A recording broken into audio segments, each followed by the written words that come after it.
What's black and blue and dead all over?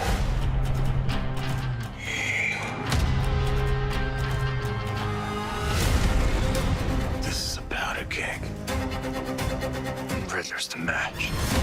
Whoa, take it easy, sweetheart. I've been trying to reach you. Out of the dark! If this continues, it won't be long before you've nothing left. I don't care what happens to me. You're not so different. Who are you under there? I'm vengeance. See the new trailer online.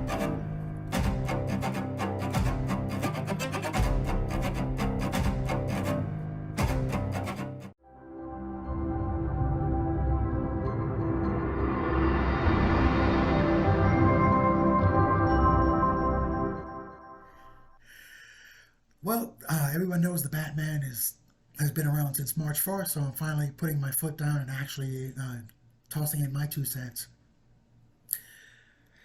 Well, first of all, director Matt Reeves treats this more like a noir detective type of thing, and he's very meticulous in showing us how meticulous the Batman is in his detective work. This is more of a noir detective type of thing, not just a rock'em sock'em superhero movie with explosions and all that, and fantasy and sci-fi tropes and all that.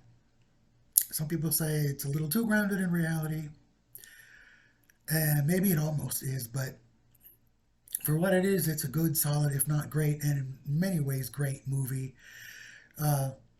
It's filmed in mostly dark colors.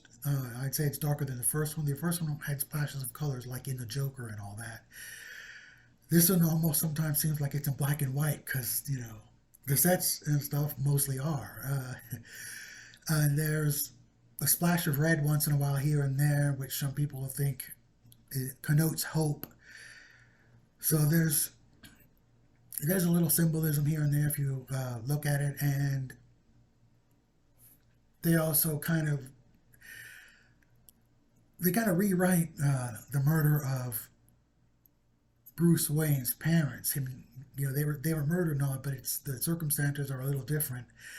And I'm glad they just kind of talk about it because, how many times have we seen it dramatized, including in the first movie where conveniently the killer would eventually be the Joker. Like Batman and the Joker's past were destined to meet, but that's all right. It's a comic book movie. And the murderer is found among Gotham's gangland. There is a car chase that they've shown glimpses of in all the previews, or at least most of them. It's a pretty neat car chase. Like the rest of the movie, or just about. It's raining, it's nighttime, and so the flames and all that, that's kind of the use of red or at least orange, with mostly just a black or blackish background. Some people say it was nothing special. Some people say it's perfect, but Batmobile is real popular too. It's a little more like a straightforward car, but it's still kind of a muscle car. It's rather than the I believe Hummer looking thing that the Christian Bale Batman had. Well, I mean, it was more like a normal car. I believe it was a coupe, a 70s looking coupe, if I remember right. There've been a few Batmobiles. I loved in the Joel Schumacher movies how the Batmobile had this sort of light energy pulsing out of it. That was awesome. That was, And this movie is, of course, a lot more down to earth. Some people think a little too much down to earth. But Michael Giacchino's score is full of dread and suspense. It's a little repetitive, but it sure works. And of course, there are the obligatory sad strings sometimes.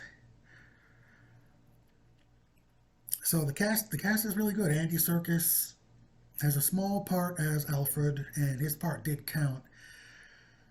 Much as a jerk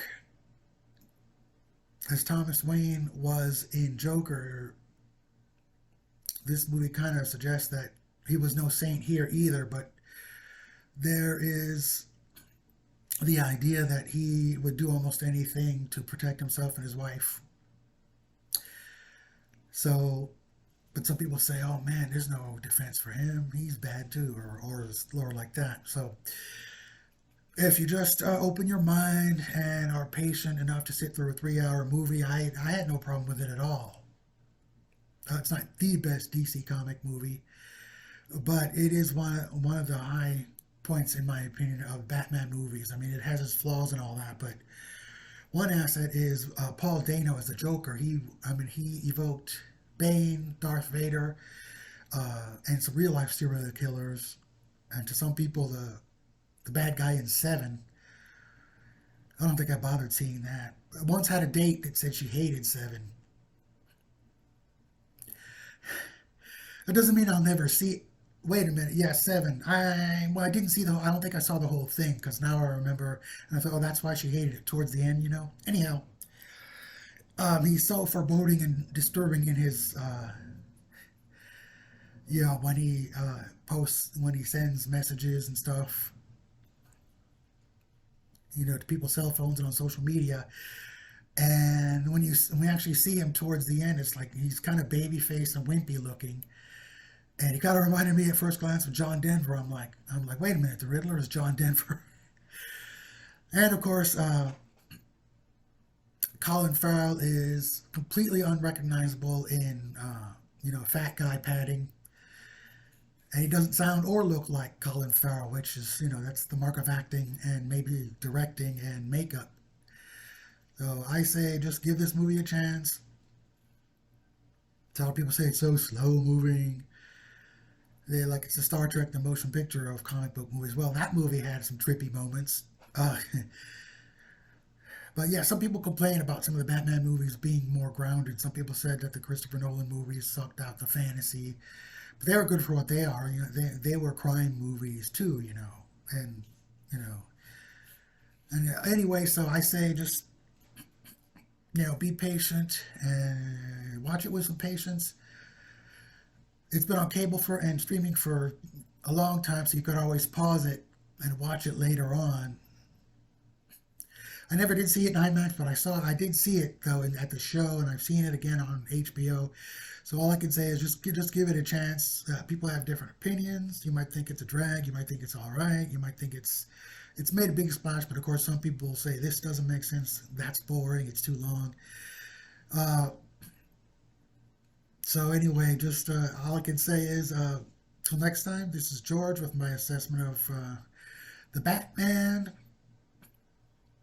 with Robert Pattinson, who did a good job. So, until next time, see you at the movies. Ciao.